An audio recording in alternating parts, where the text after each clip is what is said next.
years after. Clif interviewed by Greg Hunter on USA watchdog internet data mining expert Clif has a brand new report called Soaring 20s. Clif says there's good news coming, but not just for 2018, many years after. Clif explains, there's a really interesting set of data that's been building for some time, and we have had this big flush of long-term data, which is why I decided to do this report that is going out 5 years. I named it the Soaring 20s, even though we are not into the 2020s. Our 2020s, to some extent, are replicating the kind of language in the newspapers and limited newsreels they had at the time of the 1920s. Only instead of being the Roaring 20s, we're going to have a Soaring 20s. Clif also talks about a coming bone debacle, soaring gold and silver prices in 2018. The future of Bitcoin and other cryptocurrencies, legal actions will be taken against the bad actors in government and the deep state. Clif also predicts some fantastic levels of business failures. 2018 will be a good year for gold prices. Analysts here are doubts that the Federal Reserve will actually hike U.S. interest rates as much as policymakers think, leaving many analysts bullish on gold for 2018. They also cite potential for geopolitical flare-ups, improving physical demand in key buying nations India and China, and investment demand as a hedge against any correction in soaring stocks. Bears, meanwhile, cite a view that the U.S. economy will remain strong enough that Fed policymakers will in fact hike as much as they've hinted. I think 2018 is going to be a good year for gold, and it should shine bright in the new year, said Phil Flynn, senior analyst with Price Futures Group. Bart Mellick, head of commodity strategy with TD Securities, told Kitco News that gold should benefit from a Federal Reserve that will take a very gentle approach to tightening monetary policy. Lower U.S. rates help gold, and vice versa, by reducing the so-called opportunity cost, or lost income from holding the non-yielding asset, as well as undercutting the U.S. dollar. Gold tends to move inversely to the greenback. We don't expect real rates to move up too much, Mellick said. We expect a move in December and perhaps 2 moves in 2018. But we think there's a considerable risk that there will only be 1 more hike next year. By contrast, the so-called dot plot of individual policymakers shows they envision a hike in December plus 3 more next year. For now, TDS looks for gold to average around $1,313 an ounce next year, compared to an expectation of $1,257 for 2017. TDS sees gold averaging $1,325 in the fourth quarter of 2018. Mellick looks for President Donald Trump's nominee for the next Fed leader, Jerome Powell, to largely carry out monetary policy in a manner similar to current Chair Janet Yellen, a fairly dovish tightening amid concerns about the lack of inflation in the U.S. Flynn looks for gold to average somewhere around $1,400 an ounce next year and perhaps hit $1,500. Macquarie, in a recent report, said it envisions gold hitting $1,400 in 2018 for the first time in 5 years on the end of U.S. economic outperformance, meaning a headwind for the U.S. dollar. Yes, the Fed will have to raise rates. Growth remains higher than trend, but this is becoming true elsewhere, the bank said. Crucially, we think the dollar is more likely to weaken than strengthen, and pre-2014 levels are perfectly achievable. And political risk factors, an unpopular president unable to match up to his domestic promises and facing complex and potentially unsolvable foreign problems, are also in gold's favor. Conversely, as of early November, Robin Barr, metals analyst with Societe Generale, looks for a pullback to an $1,175 average in 2018 on a view that the Fed will retain some hawkishness and probably hike 3 more times. We do expect gold to trade lower over the course of 2018, which is predicated on U.S. monetary policy continuing to tighten, Barr said. We think that provides a headwind to gold at a time when there are better performance in industrial metals because of synchronized economic growth and lack of supplies going forward. But while Barr looked for lower gold prices, he also listed one potential factor that could end up helping the metal. Should much talked about U.S. tax cuts not materialize and boost the economy, this could make the Fed more dovish than otherwise might be the case. Stocks, cryptocurrencies, geopolitics and focused stocks and cryptocurrencies could end up supportive influences for gold. There is a certain amount of uneasiness in the stock market even as equities keep hitting record highs, with some fearing a big downward correction is on the horizon. If so, that could mean safe haven gold buying. Stocks have been pricing in perfection, and I'm not sure that we're going to get a perfect environment for equities to keep going up, Malik said. Further, Flynn said, as stocks keep rising, gold becomes undervalued in comparison, which eventually can lead to buying of the metal. He said potential for improvement in overall commodities prices would mean price inflation that helps gold. Flynn also commented that gold may not only benefit from worries about currencies generally, but the Chicago Mercantile Exchange's plans to launch Bitcoin futures could help gold on spillover interest. The gold market is an alternative currency similar to Bitcoin, he said, later adding, if you're looking for an alternative currency, gold is going to benefit. Malik looks for improved demand out of India and China as their economies recover.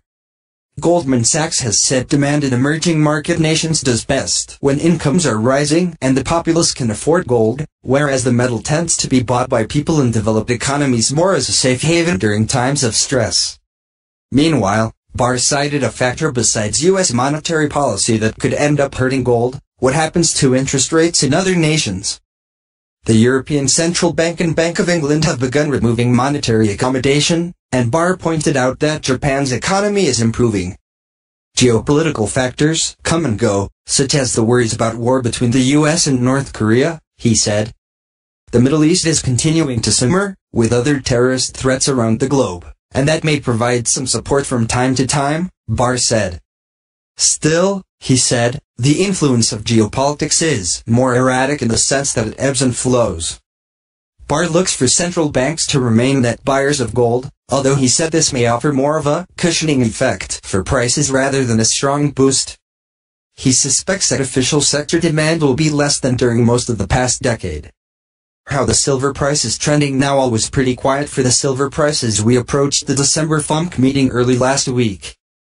On Tuesday, December 12th, silver was trading at $15.73 at the New York Open. Then the U.S. dollar index, DXY, would start a morning rally that took it from 93.85 to 94.20 by midday, in anticipation of the Fed's rate hike. That sent silver down to $15.63. But traders would take some profits in the dollar, and silver bounced back slightly to close at $15.69. On Wednesday, silver was quiet in morning trading. It opened at $15.67, then rallied hard as the DXY dropped back below 94.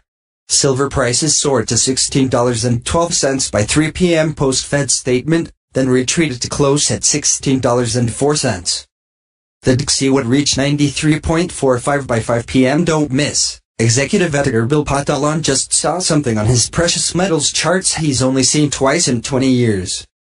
He calls it a Halley's Comet of investing, and it could lead to windfall profits. Read more. On Thursday, silver traders took profits. The metal opened at $16 even, then sold off as the dollar enjoyed a small bounce that boosted the index back up to 93.7 by mid-morning. That pushed silver down to a mid-morning low of $15.83. But then buyers took control and helped drive silver higher, to close at $15.86. Have a look at the dollar's action of the past trading week. As we entered Friday trading, the silver price got back its mojo and rallied again. But this time it would be despite the dollar, which also enjoyed a strong bounce. The DXY was at 93.50 around 7 a.m. but soon rallied to just shy of 94 at 5 p.m. and still, silver, which opened at $15.98, kept rising on balance to end the week at $16.05. On Monday, December 18th, the dollar had a mid-morning sell-off that took it from 93.7 to 93.40. But it quickly reversed and climbed back to reach 93.7 by the late afternoon. That didn't seem to bother silver prices at all. The gray metal opened at $16.06, then managed to spend most of the day above $16.10, finally closing at $16.13. Now that we've examined the recent silver price rally, here's how high I see the price of silver heading in 2018. Here's how high silver prices are headed in 2018, so the dollar is still holding up and trading around its 50-day moving average. Unless it surges from here, it's unlikely to do much to weigh on silver prices. Meanwhile, silver has enjoyed a strong bounce from its recent low near $15.75. That has caused both RSI and MACD momentum indicators to turn up sharply. In mid-November, I became extremely bullish on silver stocks. Here's why.